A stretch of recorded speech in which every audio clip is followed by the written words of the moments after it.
Okay, so for my project, I wanted to show you Glogster EDU. This is a really neat platform in which students can kind of create their own multimedia poster. They combine like images, graphics, audio, video, all into one canvas, which is really cool.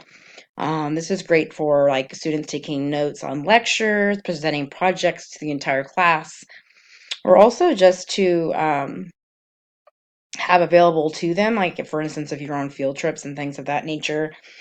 If you scroll down here, well, first, let me get ahead of myself. Let me show you Glogster PDU or Glogpedia, which is a online resource and library which allows the students and the educator to see other projects in which students are doing.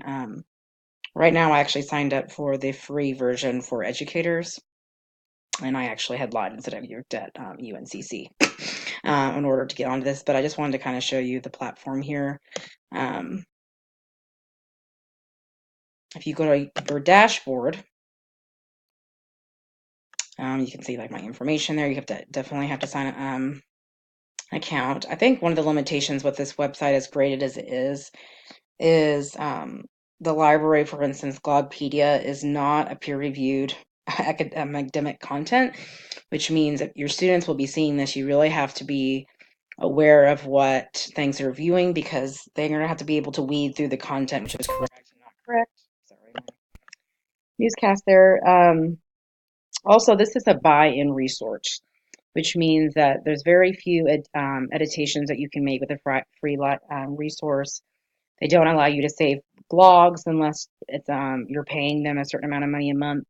So I think as educators, they do have support programs that allow you to buy into a certain group package depending on where you work. Certain schools looks like they actually have contracts with a specific website, and it's becoming pretty popular. So there's just things to keep in mind. Also, with the free edition, you're not going to have tech or online support. So if you go down here, this is really cool. You can see that you can view, if you did have a class, you can view the classes. You can see your students.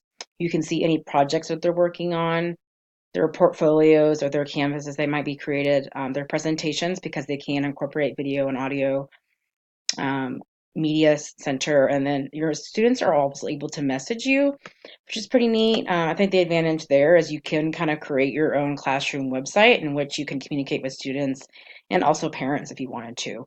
Um, and then if you wanted to, say, for instance, create your own blog, we'll go here.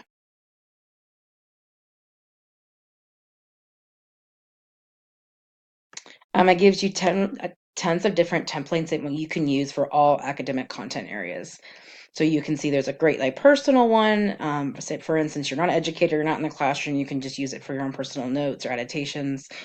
There's different collages you can do corresponding to your different interests. So maybe just like food, sort of like a digital Instagram. And then you have social studies, so they have it actually broken up in content depending on what you may be teaching. So you have social studies, there's science, math even has their own platforms, which is really cool, and they break it up depending on what you're teaching. So obviously, we know with a lot of math educators, sometimes, like for instance, my sister-in-law is a math educator in high school, and like each year she's assigned a specific content area, either being like algebra, geometry. So with this platform, they actually break it down depending on what the content area is, which I think is pretty cool.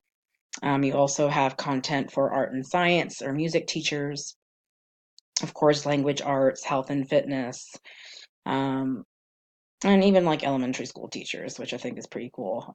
So let's obviously go to language arts since we know that I am majoring in English. And I think the advantage of this for me is it gives you lots of different options that you can use for your students that keeps them engaged. And obviously, and a lot of it's collaborative. Like they're actually able to see what the other students are doing and what projects they're working on, which I think is really neat. They also have an iPad and a mobile app which students can download so they can do and work on these projects from home, for instance, if they had an iPhone. I also think they have apps and different software depending if you have Microsoft technologies, which is pretty cool. Um, but say if you just go down here, there's a lot of different platforms for like digital storytelling. They can discuss things such as like using your favorite book. school news. I think one of the coolest things I saw was like doing an actual student book report. Students obviously are so kind of over the philosophy of doing the normal standardized book report. So this kind of just, it's still obviously a valid lesson plan in which you'd want your students to do, but this gives you just a kind of an opportunity to mix things up a little bit and make things interesting for them. So just as my example, I'm just going to show you, let's see here, a writer's biography, which I thought was kind of cool. So if you just click use template,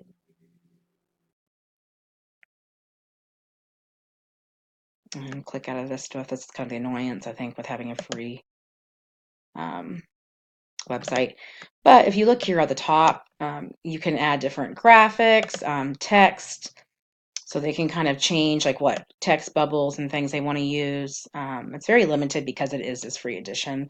I did notice that like depending on which variation you did buy, which obviously if you're an educator in the classroom, you're probably going to have one of the more moderate levels, if not more advanced, you're going to have a lot more options to work with, which the kids can get actually pretty creative. You can do graphics to kind of help illustrate your point. So you're just giving them different ways in which to respond to a text other than just writing the normal, boring 5-paragraph essay. You can do images. I'm not sure what this wall feature is, but apparently you can create a wall. For the content area, I think this would be more probably interesting if you were doing like math and sciences. You see here, they have the option to record themselves. You can also do videos, and there's a 3D model that they can use, which is also going to be more available when you have those upgrades.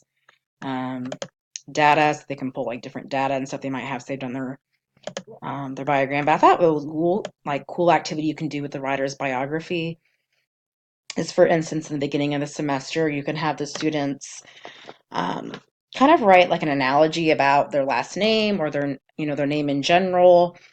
You can have them pull context about like their ethnic background and their culture. So it's just like a really great way to celebrate culture and a way that you can get your students learning more about themselves and their students around them to kind of create a safe space for when they begin their writing projects.